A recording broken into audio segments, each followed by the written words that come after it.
Today's episode is brought to you by Stream by AlphaSense, an expert interview transcript library that integrates AI-generated call summaries and NLP search technology so their clients can quickly pinpoint the most critical insights. Start your free trial at www.streamrg.co/PMC. That's STREAMRG.co/PMC.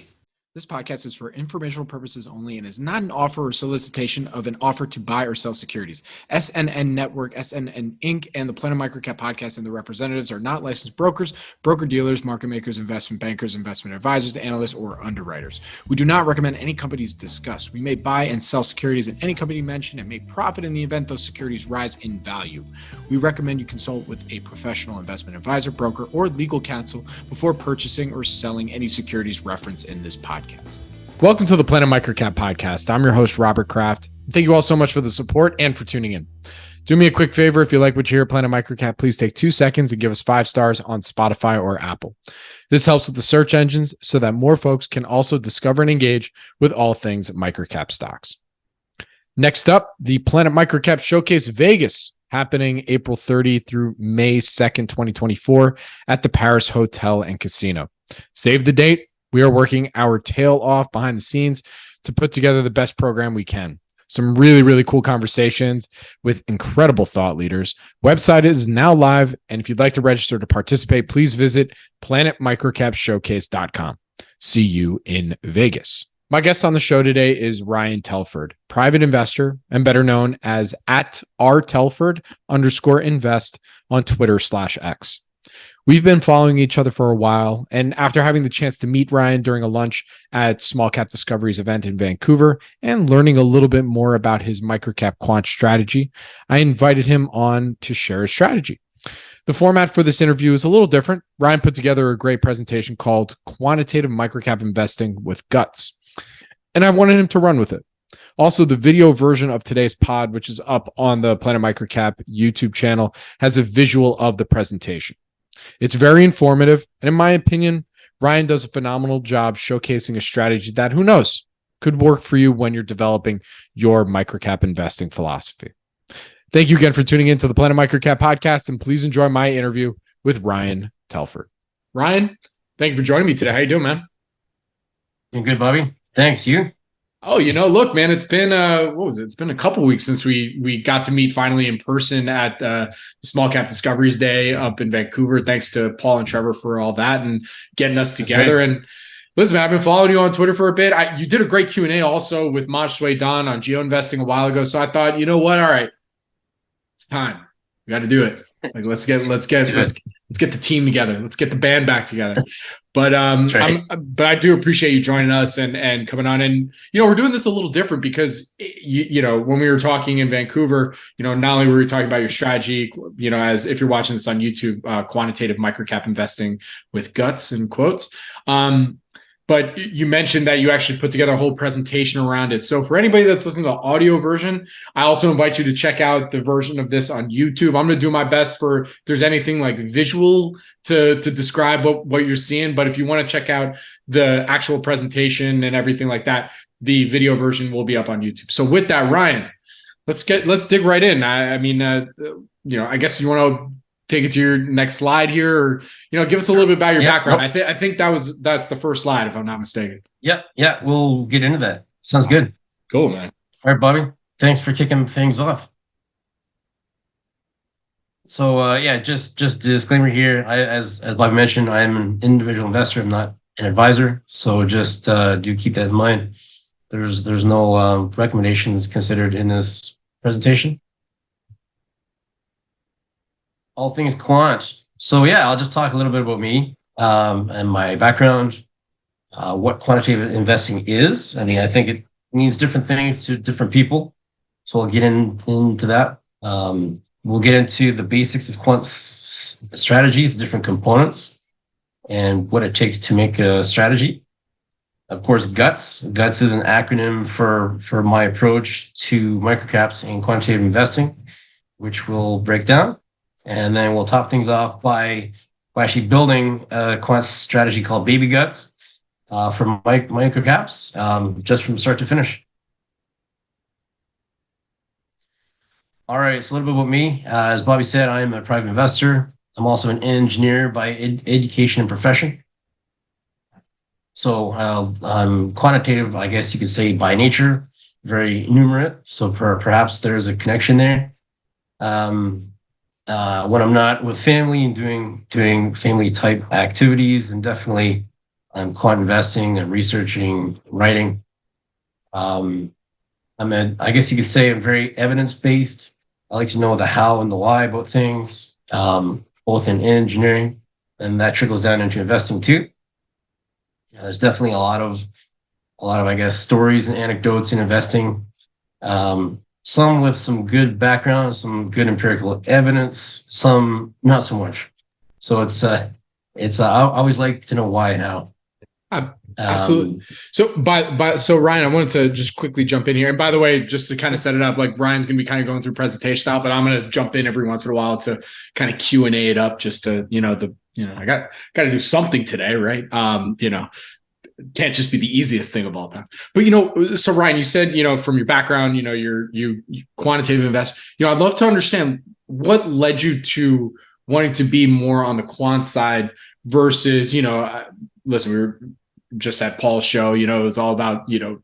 I say it's 90% about fundamental research and digging through the Qs and Ks and all that kind of stuff. So why does a quantitative strategy work for you?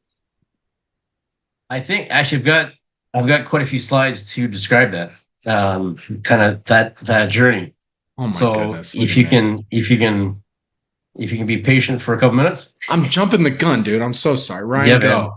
Man. All right. But no, I mean, part of that really is I think being an engineer and being quantitative, that kind of just led me down that road into investing, into the quant strategy, things that you can see on paper, things that are a little bit more black and white than say more discretionary investing. I mean, that's part of having like a physics background, as part of being an engineer. Things are very black and white. I mean, you've got physics, you've got hard science, you've got laws. You've got Newton's laws, which are very specific. Finance is a whole bunch of gray, and the shades of gray everywhere. So that's kind of a challenge for me, actually, is to make that transition, is to kind of turn that off and on, and just make sure I'm not applying black and white rules to a gray universe of finance. So that's kind of a challenge that I have, but I try and manage that. How did I get into investing? I've always been quantitative, as I've said. I kind of always had an interest in personal finance, but investing was kind of late. It kind of came later. I mean, I had a financial planner, had my employer kind of contributions and investing plans, which were pretty good, but got to a point where I was looking at the returns, I was looking at the costs, and I thought, something's not adding up here. I mean, can I do better? Can I do this myself? I don't have a finance background, but can I do it? And then I kind of had kind of a blessing in disguise. If you, unfortunately, one of my close family members passed away, and then left my family and I guess you could say a fairly modest but not insignificant amount of inheritance. So it was enough that I had to figure out what to do with this properly, because otherwise it could be probably spent pretty easily on frivolous things. So that kind of moved me in that direction. I started getting into Buffett, really did the whole stock picking thing, used Morningstar to figure out, okay, what stocks are trading below intrinsic value. And that was pretty good. It was a really good introduction. In hindsight, I wasn't really tracking performance, so it's hard to tell really how I was doing. But then I kind of stumbled upon What Works on Wall Street by Jim O'Shaughnessy, a little book that beats the market. Yeah, you probably got it there. A little book that beats the market by Greenblatt, and they just immediately spoke to me. Just factors, quantitative applications to investing, and it was just like a light bulb kind of went off. And then at the same time, I discovered a platform, which we'll get into, called Portfolio 123. and it's an online platform. It's got 25 years of historical data, Canadian, US, and European stocks, which you can devise any strategy you can possibly think of. And I've been doing that for the last 7 or 8 years. Had a stint in that, had some really early success, did quite well. And then I had some really early failures. So it's I made every rookie mistake in the book. Oh man, this isn't for me. I thought it was so good, but no. I went and dabbled in some real estate, and I thought, no, maybe this quant thing is actually for me. I just got to figure it out more. So I came back, kind of thought, okay, now I got to really drill down, figure this stuff out, go back to basics, learn from my rookie mistakes. And I'd say it's a good solid maybe 5 years of kind of trial and error, mistakes, learning, where I kind of got past that rookie phase. And then in that process found that microcaps did particularly well in quantitative strategies, which we'll get to. And then even drilling down further in the liquidity spectrum down to nanocaps and even picocaps. There's a lot of alpha if you're willing to go down that far. Did you say pico caps? Pico caps. What so I haven't heard pico caps. It depends who you ask, but I consider a microcap anything less than about 300 million. Yep. A nanocap is less than 50 million. Yep. And then a pico cap is less than 10 million. So I didn't even know it had a label. Okay. All right. I was like, all right. I just figured everything under 50 was nanocap, but I like pico cap. That's good, man. That's funny. I'm gonna use that from now on. There's a small community of pico cap investors on Twitter, and really illiquid stuff. So why microcaps? In my mind, of all the asset classes, these really do have the best reward to risk ratio. I mean, if you're willing to dig and really find the good ones out there, you're stacking odds in your favor. From a quant point of view, these are generally simple businesses, different. They don't have a lot of different operating divisions or complexities to how they operate, so that it can screen quite well. Also, there's less intangibles. So when you're dealing with like a lot of the story stocks, a lot of the big large caps, there's a lot of noise, and those are really hard to trade on fundamentals because there's so much else going on. But with kind of the smaller stocks, it's really more about the fundamentals, in my experience. But at the same time, they're also relatively inefficient. So, I mean, the institutions don't usually play down here yet. So there's alpha to be had there. There's an illiquidity premium, getting in before the institutions with the big money. And I mean, to me, and again, I've got a footnote there, fun is very subjective. To me, microcaps are fun. I mean, they're to see a microcap really pop 50%, 100% in a short period of time, there's nothing like it. It goes the other way too. Don't get me wrong, as you know, Bobby, they can really crash and burn. But I think once you've got a good system, you can really screen out a lot of those poor performers. And that's statistically speaking too. If you're getting into multi-baggers and really true performers, a lot of these guys start off as microcaps. It's a lot of runway. Preaching the choir right here, man. Yeah, exactly. Everyone's cheering you on, and that's listening. Yeah. All right. So, what is quantitative investing? What is quantitative investing? I get this question a lot, and to me, I guess I no longer think about it, but it I had to put some words around as to what it really means, at least to me. I mean, and you hear about quantitative easing in the headlines, so some people may get that confused with what with quantitative investing. But just simply speaking, I mean, just verbatim here, to me, quantitative investing is the use of quantitative and numerical data to inform your investment decisions. Quantitative data can be financial statements, it's price data, it's analyst ratings, it's macro, anything that can be quantified and stored in a database is fair game. As long as it's high quality data, then you're good to go. The different investors may have some overlays of qualitative or discretionary factors. For me personally, I don't use any of that. I'm purely on the number side. When you look at, say, what works in Wall Street and some of these other strategies, they're purely quantitative. That's not to say that investors can't go speak to management and things like this. One of the aspects of quantitative investing is that you're usually dealing with the strategy level. So for one strategy, I usually carry about 25 stocks, and I run about 4 or 5 strategies. So that's about 100 stocks. So I mean, even if I wanted to, I can't keep up with that many management teams and things of that nature. So for that reason, I really stick to the numbers. And to me, they're more objective too. Also in quant investing, it's really about finding those factors that have historically produced stock returns. So I mean, there's a lot of conventional wisdom, there's a lot of anecdotes, a lot of water cooler factors, if you will. And my cousin Jimmy did this and he made that.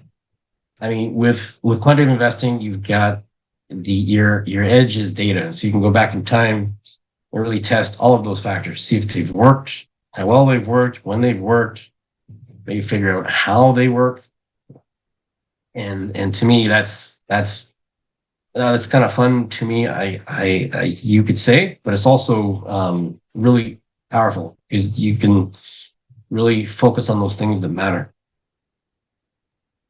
Hey Ryan, because I've done a few interviews on here talking about, using more a quantitative approach to microcap investing, and then there's like the kind of full on qualitative, and then there's the other term quantamental.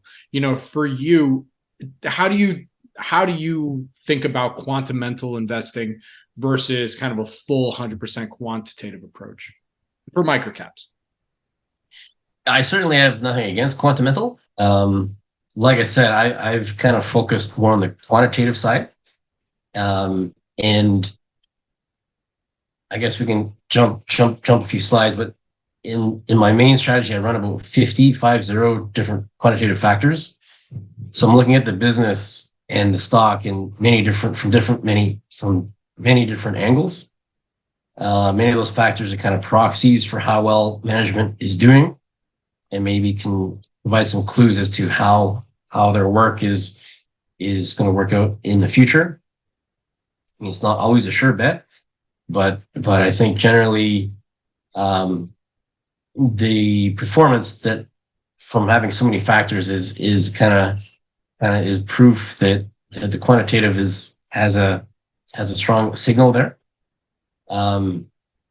Again, if I maybe focused on 5 or 10 stocks that I had high conviction on, and I went to the management teams, I could certainly do that. But practically, I just don't have that time, or any, just with so many stocks. For sure, and we'll probably get there. But it almost sounds like what you've done is try to create a quantitative approach around what folks would normally do just qualitatively, right? It seems like that. We'll get there. I keep jumping ahead. I'm Sure. Sorry. I'm getting excited. All right. No worries. All right. I mean, some people refer to quantitative investing as mechanical investing. It's more of an older term, but you still see it. Automated investing. Some may argue that quantitative investing is trading because you're kind of just trading tickers. Strictly speaking, yeah, that's what it is. But at the same time, I mean, you're holding on to some of these names as long as a year, 2 years. I hold some names as short as a month. They can kind of rank highly and then come out of the rank, so that happens. And finally, evidence-based. I mean, quantitative investing is a tool that you can really find evidence of a particular factor or strategy, whether it works or not. As I said, a lot of anecdotes out there, and even some strategies work over time. Some strategies work under certain market conditions. Some strategies work only during COVID, and that's it. So just having having that data behind you, you can really test and really get into the factors. I mean, also, like, I think it's better to differentiate because, yeah, in a sense, you're right. Like, if you're just kind of a full quantitative approach, it is more just trading tickers, right? You're not talking with management team, you're not really doing that. But there's a big difference between quantitative approach and having a database strategy for buying and selling these companies versus trading, which is more, you're kind of analyzing a chart, really focus on that versus right. Like, so that I think that's probably a bigger difference that it is more than just like moving tickers. It's it's a good distinction too, Bobby. Yeah. I mean, I don't look at candlesticks and all of that sort of stuff, but I guess just on you see this all the time on Twitter. There's debates on investing is better than trading, and if you hold a stock for less than a year, you're just a trader. Yeah, and to each their own. I mean, it's semantics. You're making money to me, really. And also, if you're making money, like, who cares? Exactly. I tried doing the candlestick thing, man. Like, I'm like, when for me, I'm geospatially like, I can't. You see a pattern, I see a tree. I don't know, like, like, yeah. So. And the thing with that stuff is that everyone sees a different pattern too, which is the thing that really gets me. But anyway, that's some people can do it. So pros and cons. I mean, every investing approach has got pros and cons. I mean, there's no silver bullet in this business. I think we can all agree on that. But definitely a pro to quant investing is that you can backtest. You can set out a strategy and see really how is this actually performed. I mean, it's one thing to think a strategy should perform, but oftentimes what makes sense doesn't really work in the markets. So having that backtest is a good tool. Another book I really would recommend to anyone, and probably a lot of your listeners have read it, Thinking Fast and Slow. Talks all about the cognitive biases that we all carry. We're all pre-wired for living in the jungle and the savannah. We've got very hardwired instincts, which really don't do us well in markets. Being able to step back and kind of use some analysis is definitely an edge in markets to kind of avoid some of these biases. So you can establish your buy and sell rules. Like, what that comes down to practically, you establish your buy and sell rules well in advance. So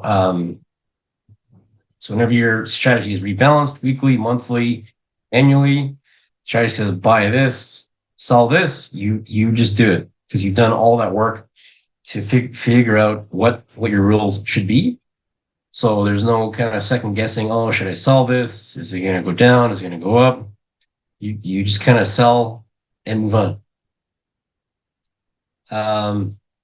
And then of course with data, call it big data and computing power now, you can look at as many factors as you want, like more than you could possibly cover in Excel or in your mind. You can really look at so many different aspects and come up with a good algorithm, which you couldn't do manually. The cons. So as the name implies, is quantitative. So whatever you can't measure, you can't use really. So if you're looking at those story stocks, if you're looking at stocks with a narrative that has a lot of intangibles, you can't really work with those in quantitative strategies. I mean, you may find some proxies, some factors that kind of simulate some of those intangibles, but generally the more noise a stock trades on, the less effective quant investing is going to be. And then maybe some of your listeners have heard the expression, there are no bad back tests, meaning you go through books and articles and things always look great. If you invested in these stocks 10 years ago, you'd be a millionaire by now. It is pretty easy to make a good looking back test. So really one of the challenges is to get past that and really test your tests, your strategies. There's even an expression in the community that you try and break your strategy. Try and adjust things so that your strategy breaks. I mean, you might have some bad data, or there might be a factor that's being miscalculated.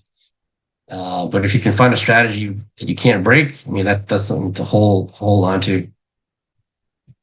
And finally, data mining is always a risk. I mean, it's very easy. I guess related to the first point, you can really find relationships that look like relationships in a back test that really aren't, or that really don't persist over time. Maybe to demonstrate that, I just found this graphic just this morning on Twitter. I was having a conversation, and this kind of came up, and it's a good representation of kind of what we're talking about. I mean, you start off with data. So in quant investing, you've got this massive database, thousands of stocks, thousands of financial statements and values. It's just data. It doesn't really tell you anything as is. You start to weed down that data into information in the stuff that's really important to you, maybe earnings, margins, balance sheet information. Starts to paint a picture on the stock. Then you get to knowledge, where you start to see some connections between some of those information points. Not quite sure how they're connected, but there seems to be some sort of a connection or a correlation. You drill that down even further into insight, and you get basically, I don't know if you can see my pointer here, but you can see, say, factor A somehow is causing result B. Again, you're not sure of the pathway, not sure exactly how, but you know what's happening with high correlation. And then finally, with wisdom, you actually know how factor A is producing result B. You know exactly what that path is and what the true driver is. So in a nutshell, successful quantitative investing is getting from the data to the wisdom, even to the insight is a good step. But this just kind of takes the kind of all the time to go through and find these relationships. And this is a slide I always like to explain. This is things I don't do and many quants don't do. So I don't read individual 10Qs or 10Ks. Or say I don't read annual reports.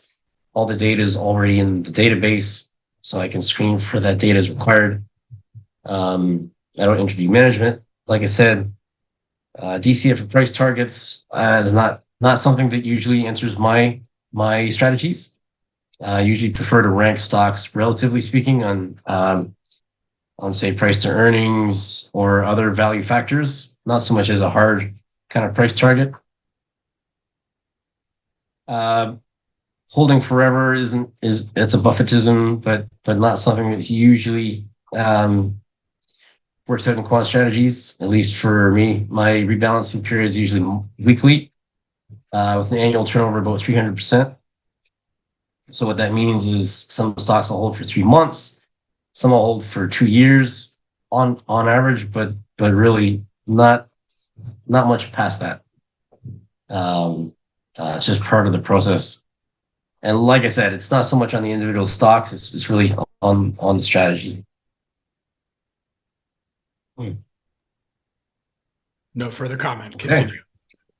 All right. You good? I just want to hear your strat. I'm ready for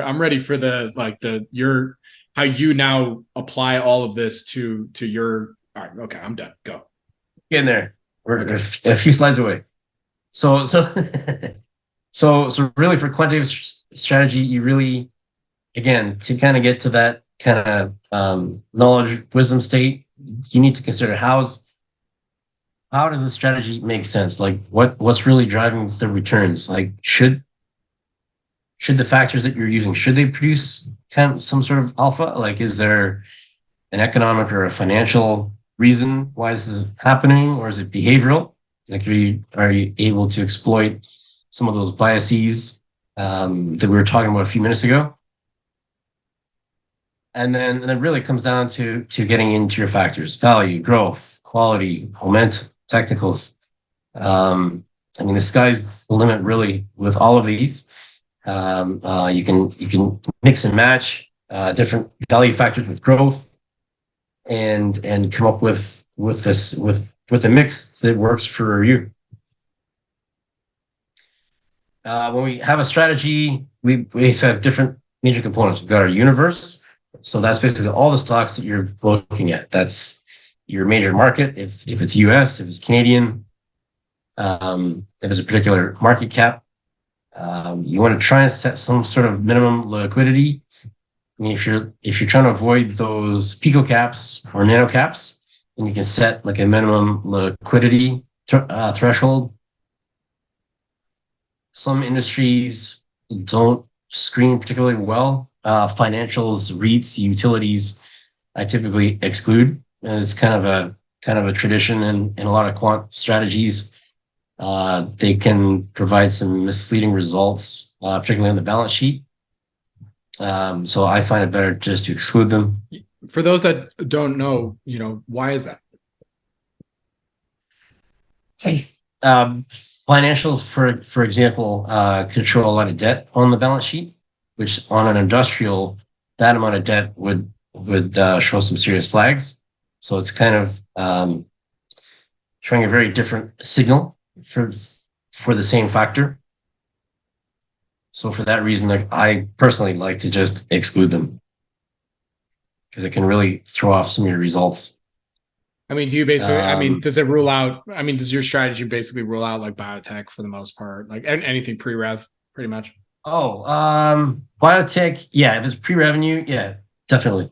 Because a lot of my growth, requires some kind of sales growth, earnings growth, positive earnings, positive profitability. Yeah. Cause pre-rev works well for a trading strategy, right? Because it's more catalytic based. Like that's really what's driving the stock and driving the movements in the market, so like that's actually a good example of like, all right, well, if you want to have more of a quant strategy, like, you definitely just probably want to exclude pre-rev completely. And then if you want to have more of a trading strategy, like that's where you can dabble it with some biotechs, probably some junior mining, that kind of stuff. Or pre-rev tech. There's more pre-rev stuff beyond just biotech and mining for sure. 100%. Yeah. Yeah, no, especially in the, say, like the TSX venture, you got a lot of stuff in there you got to be careful with. Actually, which we'll get to. So I guess there's two main mechanisms for actually selecting your stocks. You can use a screen, which I think a lot of people are familiar with. You got specific rules. So say you want a stock with a PE less than 10, you want earnings growth of greater than 10%. And you want a gross margin of greater than 40%, then you just put those rules in, you run the screen, and it'll give you all the stocks that meet those criteria. But they're very absolute rules. So, each stock has to pass every rule. There is no give and take. Whereas with the ranking, you can rank all stocks in the universe on all those factors, and then get kind of an overall rank for each stock. And then if it scores really well on value, say, if it scores really well on growth, but it's a little bit more expensive, the excess growth could overweigh the value and still pass. So that's usually how I run most of my strategies. Again, the factor selection, your traditional value, growth, quality, momentum. And then once you get into your strategy, you can even set very specific buy and sell rules. So if you've got, you only want stocks that pass a certain rank, you only want stocks with a certain volume, or recent volume, there's all kinds of rules that you can add. And then of course, once you've got your strategy, you need to execute it.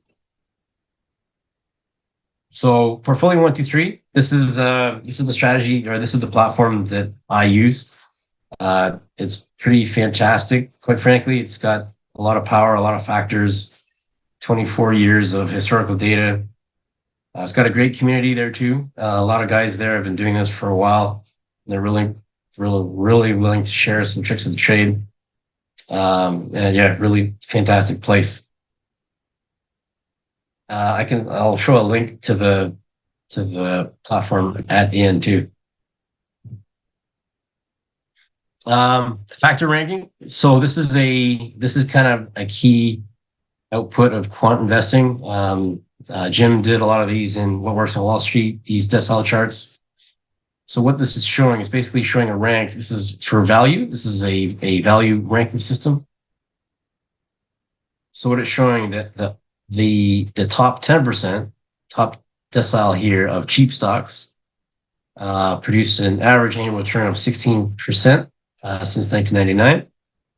And then the most expensive stocks, or the lowest rank, lagged. So they produced a minus 2% annual return over that period. So in a rank chart, if you see kind of a nice smooth slope between kind of the top performing and the bottom performing, that's kind of a sign that there is some predictive power in the factor. I mean, if it was all over the place, you might have found kind of a random connection or a random correlation, where this is kind of what you want to see. I mean, this can even change over time. So, I mean, over long periods, you can usually get a nice slope, but over 5 and 10-year periods, this can get a bit more noisy, especially for value. You can actually see the inverse. No surprise where value is underperformed. And you can see over some periods, it's totally reversed. So that's one of the aspects of factor investing is their cycles. Okay, and then how do we come up with ideas for quant investing? Again, we're trying to exploit a market inefficiency. So market caps are great that way. I mean, there's a lot of inefficiency in that space. You want to think, is my strategy, is it evergreen? Is this going to run all the time? Or is it only during certain market conditions? That's something you have to identify up front. Like I said, we want to exploit an inefficiency in market caps. I think myself and the audience, that's their preferred arena. And you can get ideas from all over academia, practitioners. There's a lot of great books out there. They've got great ideas on quant strategies. As I said, the Portfolio 123 community, and even Twitter too. A lot of great quants on Twitter who like to share their ideas and experiences. And then once you've got your strategy, you want to test it. So this is basically your in sample versus out of sample. So in sample is basically you've tested from 1999 to say 2020. So that's your in sample period. Once you put that strategy live, that's your out of sample period. So ideally, if the strategy is robust, then your out of sample should be similar to the in sample. If you find out of sample just kind of looks nothing like the in sample whatsoever, then maybe the strategy isn't very robust or there's some loose connections there. And again, this is the importance of robustness testing. If you want to get into have as little survivorship bias as possible in your database. So one of the criticisms of early academic studies is a lot of these studies had their databases only contain those stocks that survived. So those stocks that went bankrupt, they're delisted, they don't appear. So you're losing, say, like a third of the stocks in the in sample, which can really skew your results. So really, for any serious quant strategy, you really need point in time data. You need to have enough data points too. It's one thing to test a strategy over 2 years. Like for example, over COVID, all the work from home stocks worked really well, looked fantastic. But I mean, if you tested those same stocks and the same factors over a longer period, it looked quite different.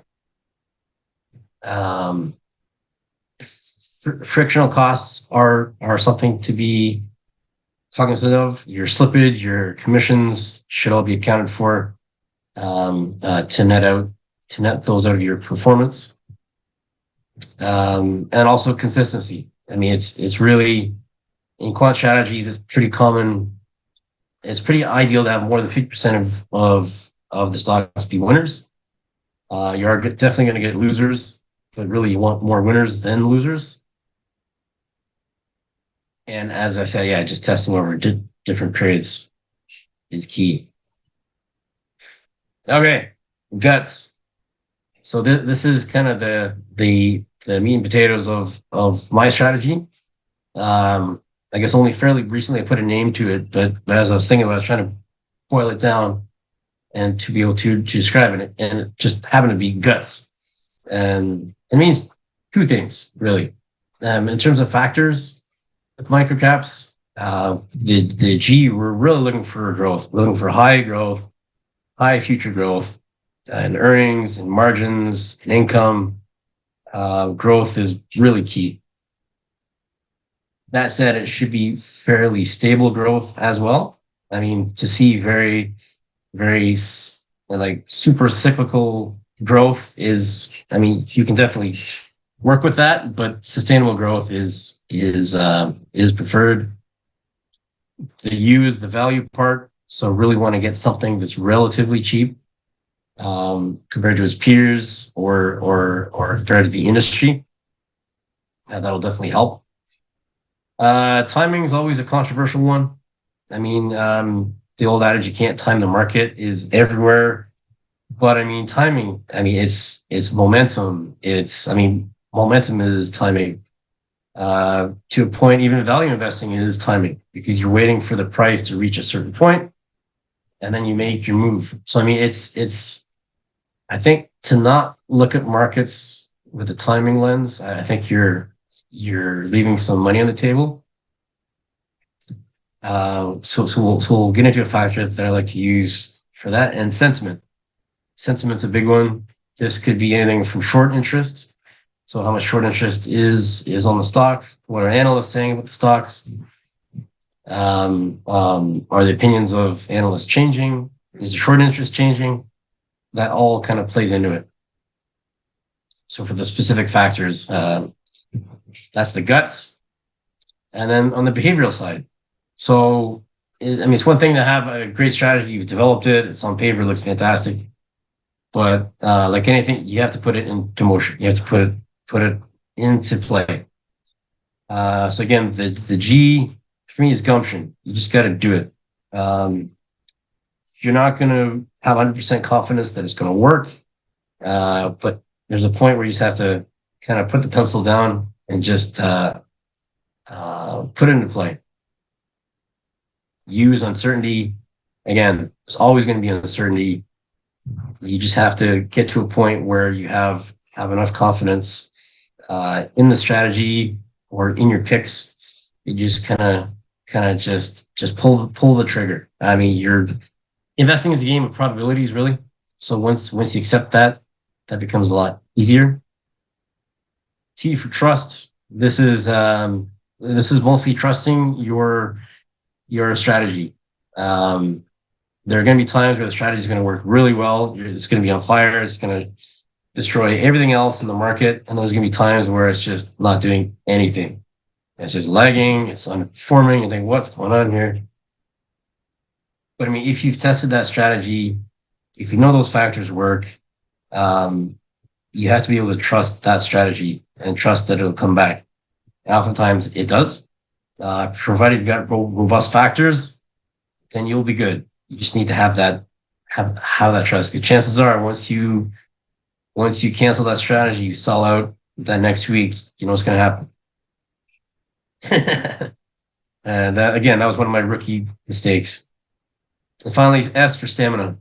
Volatility in microcaps is something else sometimes.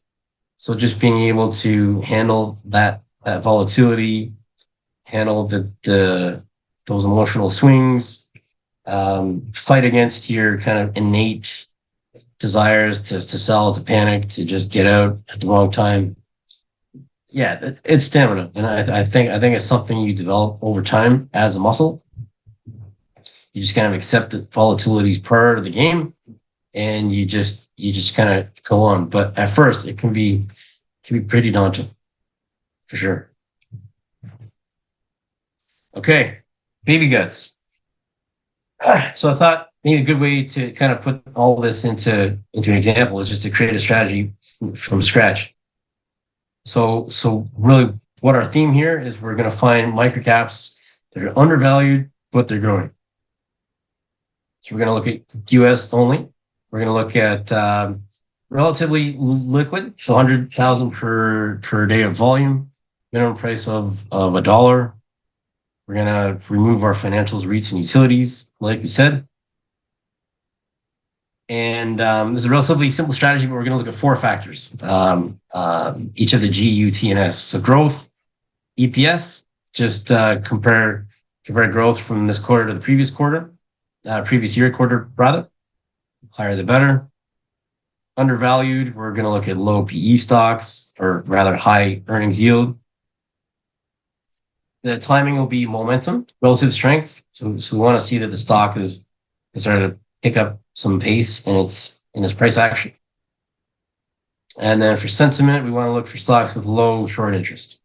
I'm trying to avoid those small caps that are really short targets. So this is a screenshot of a ranking system in portfolio 1, 2, 3. So really what we've done here is we've got our 4 major factors: our guts, growth, undervalued, timing, sentiment. So what you can do here is simply show or enter the factor you're after. So this is EPS, earnings per share, excluding extraordinary items, from this quarter to the previous year quarter. And then all stocks in the universe will get ranked with that growth. So the stock with the highest growth gets a rank of, say, 100, and then 99. For earnings yield, we'll do the same thing. So earnings yield is essentially the inverse of say, price to earnings. It's from a quantitative point of view, it works out better, in my experience.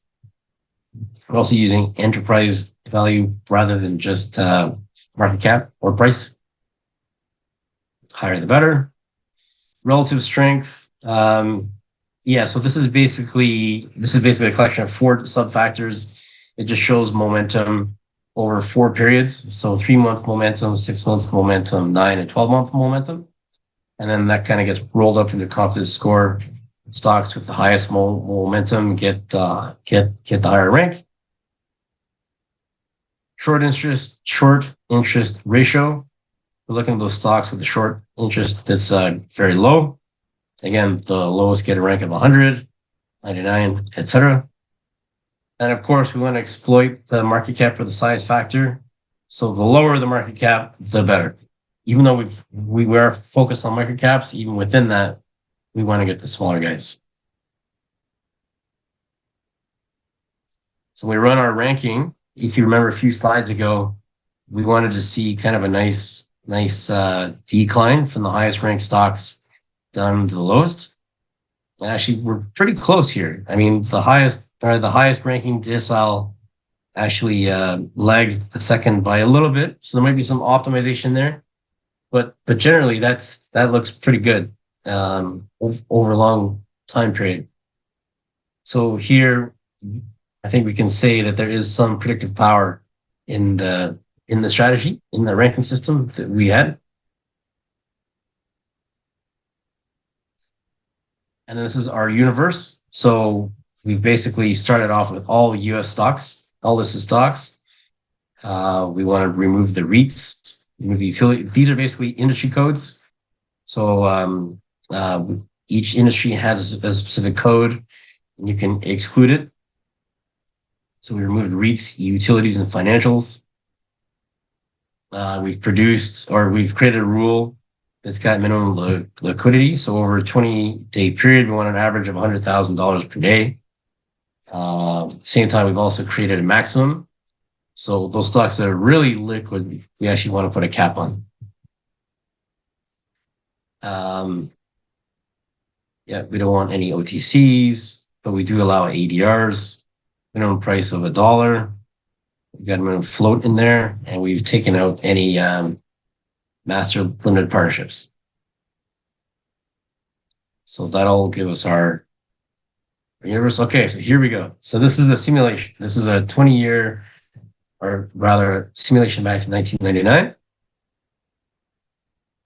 So basically, if we test that all the way back, we get a CAGR of about 20.5%.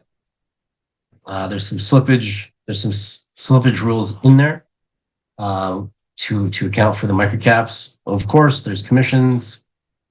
We've got this set for a monthly rebalance. So every month, basically, the portfolio turns over, or the stocks get re-ranked. So those stocks that fall out of the top positions get sold, and then the new ones get purchased. So that's about a 235% annual turnover. This is pretty good for a 4-factor system, I've got to say. Where it does come up a little bit short, overall winners are a bit low. I mean, as we said, we prefer to see a minimum of 50% of the stocks being winners. The higher the better. 60 is even better, but that's tougher to get sometimes. And then we've got our Sharpe ratio as well, even the correlation with the R2000, Russell 2000. And then we can even take that a step further. And so for all strategies, you can then dig down and see how it's performed over time on a yearly basis. Like, for example, we've got our model performance by year, this top row. Then the benchmark, the R2000, Russell 2000. So as you can see, in the early 2000s, the strategy did quite well, outperformed all years up until 2007. It got hit in 2008. No surprise there. Had a pretty good run in the early 2000s, other than 2011. But here, this is where it's interesting. It really started to lag, though, in the late 2010s, 2016 through 2019. Had a 4-year tough period. So I mean, that 4 years in my mind, that's a long time. That's a long stretch of underperformance. So I mean, there could be some optimization there. You could go back to the factors, add some additional factors, and see if you can improve that. And and then the last few years, at least on paper, the strategy's done quite well. Outperformed. Even this year, it's in the green. Outperforming the Russell 2000 by about 13 points.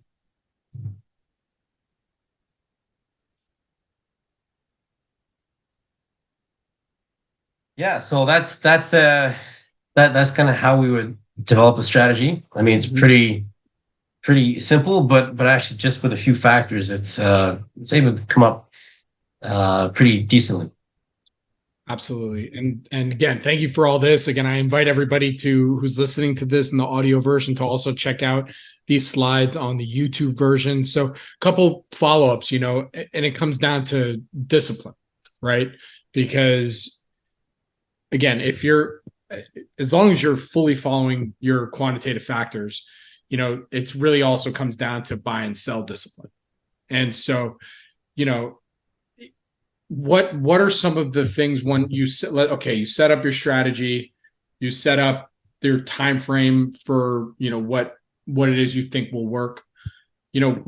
What then are some of the signals that you look for to say, okay, maybe it's time to sell this earlier than maybe my model is telling me I should, or buy it? Like, yeah, that's a tough one. Actually, haven't. I could probably count on one, maybe two hands, the number of times I've overridden kind of the model. I think maybe a recent example, and actually I didn't actually sell, but it came pretty close to. I had a couple China stocks in one of my strategies, and it did quite well earlier in the year. It had a good run up, and the rank, so the quantitative rank, pretty much stayed the same. But then about I want to say July, August, it just started going into free fall, and the rank was unchanged. So it still ranked very highly, But I think what it came down to was really all the kind of uncertainty around China and kind of the things happening over there, and the kind of the uncertainty against kind of Chinese markets. And I saw some other Chinese names that I had a similar drop with very little change in rank. There's one particular name, I can tell you the ticker. Full disclosure, I do own a GCT, Giga Cloud. Did quite well. I still own it, but came very close to pulling the trigger and selling. But I think it's on my list to kind of look at China stocks a bit differently, because there's definitely that that China factor you can't really quantify. That adds a bit of a challenge. So I mean, you run a couple different strategies, but I mean, maybe using one in particular as an example, how often do you refresh it? How often is the turnover? I think people want to know that because they see this and they think, okay, it's with this one, it's every 4 weeks. But, just curious as to, which one of your strategies, how often the turnover is, the buy and sell signals, all that kind of stuff. Sure. Yeah. So it's pretty common. Probably my main strategy, it's got 300% annual turnover. What that means is that during earnings season, I may have to change out maybe 3 or 4 stocks every couple of weeks. So new earnings come out, the financials get redone, stocks get re-ranked. But then after that, I can go weeks where there's nothing. It's just there's no action. Like it still rebalances, but there's no buy or sell changes. Then the next earnings season comes, the next quarter, and there might be some changeouts. So I mean, it's not it sounds like a lot, like 300%, but really on average, like on a weekly basis, it's I don't think it's that much. I mean, it takes maybe 30 minutes a week really to do that actual trading. Got it. Yeah. I mean, look, what's funny is, I saw you at, like I said at the top, I saw you at Paul's event, and, the whole point of some of these investor conferences, and I host a couple of them myself, is, you're always going to network, of course, and meet other investors and like that's how we got to meet.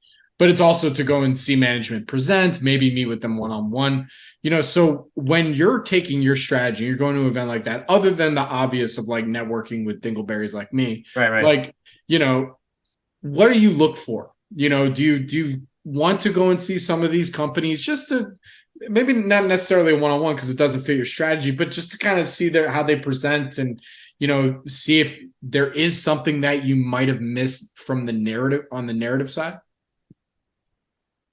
No, actually, it's a great question. So, and answer is yes. So when you go and you see a lot of these guys present, and a lot of these guys in the nano caps and micro caps, there's certain things that these companies do. Say if they're in acquisition mode, they're looking to expand, acquire businesses.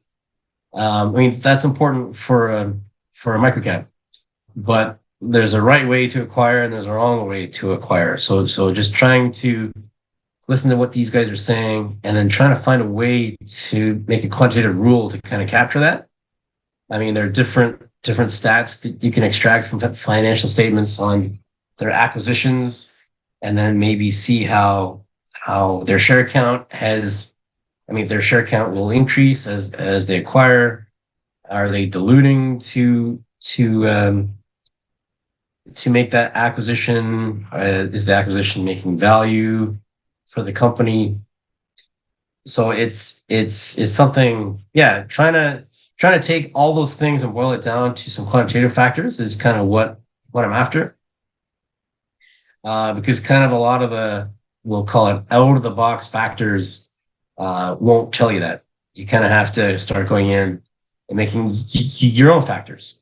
And that's one of the beauties of Portfolio 123 is it's very custom.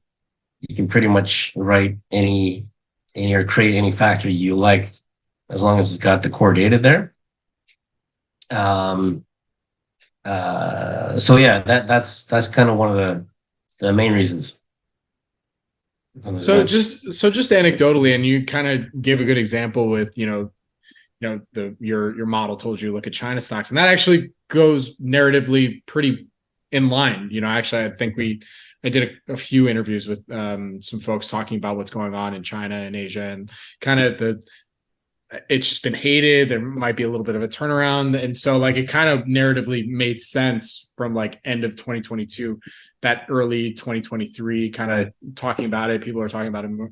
Have there been any other things you've noticed, maybe trends in 2023 that you've seen thus far that were somewhat surprising to you based on what your model told you? Like I should, have positions in this right now or in this sector, certain companies. I don't know. Curious. Yeah, I guess you could say, am I allowed to swear here? Heck yeah, you can. No, well, I guess on Twitter, the shitcos, those have done quite well this year. I mean, just companies with no earnings or very poor earnings, but somehow have these really strong followings. Whereas for this year, my strategies are so fundamental based that, I mean, some of them are struggling to kind of keep up with these really poor performing stocks.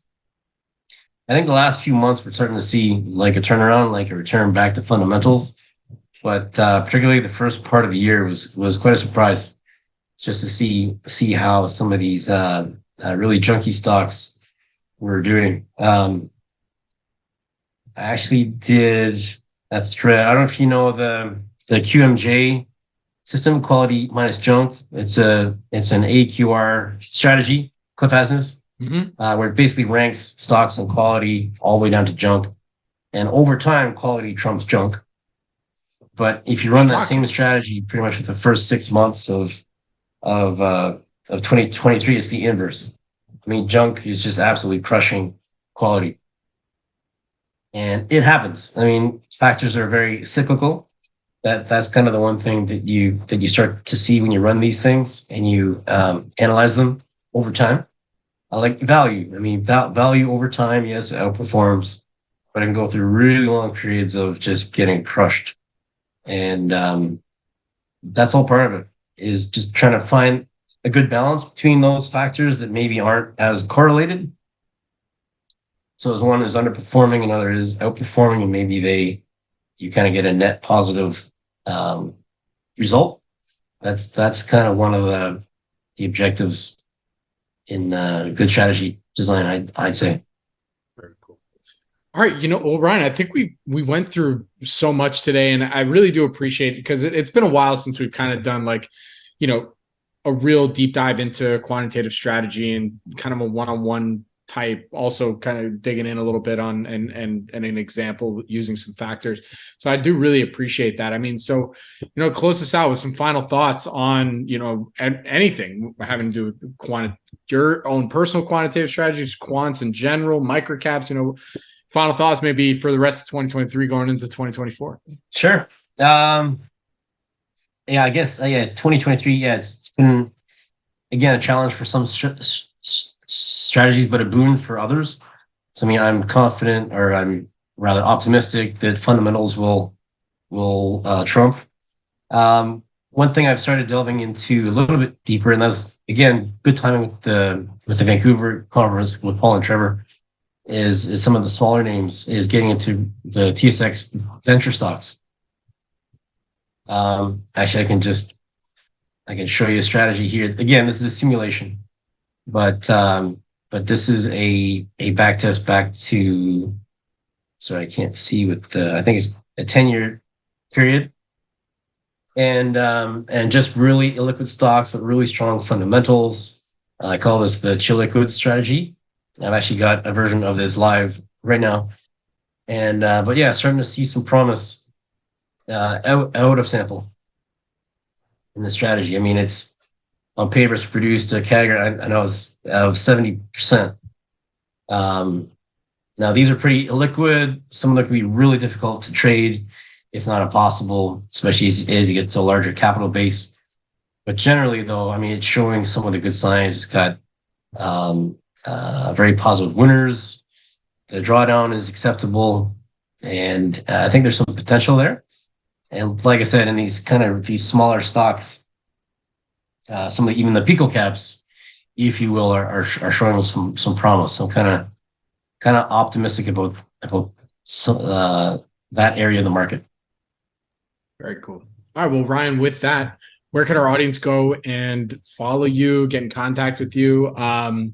Oh, there we go. Here, if you're watching on YouTube, a nice little slide right here. But Ryan, tell the people who via audio. Sure. Yeah, no, definitely. I'm on Twitter or X. I'm simply at @rtelford_invest. I'm also on Seeking Alpha. I like to do long form research and articles on there. So check me out. Just enter Ryan Telford. You should be able to find me. And Portfolio 123. This is my quant platform of choice. I'm there just simply R Telford. And if you are seeing the video, there's a link here. You can definitely try it out for 2 weeks. See if you like it. I like to post different strategies too. I like to post public strategies on Twitter and on Seeking Alpha. If you to try, but really, I mean, if you've got any interest in quant item or quant things, quant strategies, definitely I suggest you make your way over there and just give it a shot. I'd be happy to answer any questions too. Very cool. Well, Ryan, thank you so much for joining me, man. Really do appreciate it. Good luck. Stay safe. I look forward to our next update. Sounds good. Thank you so much, Bobby. This podcast is for informational purposes only and is not an offer or solicitation of an offer to buy or sell securities. SNN Network, SNN Inc., and the Planet MicroCap Podcast and the representatives are not licensed brokers, broker-dealers, market makers, investment bankers, investment advisors, analysts, or underwriters. We do not recommend any companies discussed. We may buy and sell securities in any company mentioned and may profit in the event those securities rise in value. We recommend you consult with a professional investment advisor, broker, or legal counsel before purchasing or selling any securities referenced in this podcast.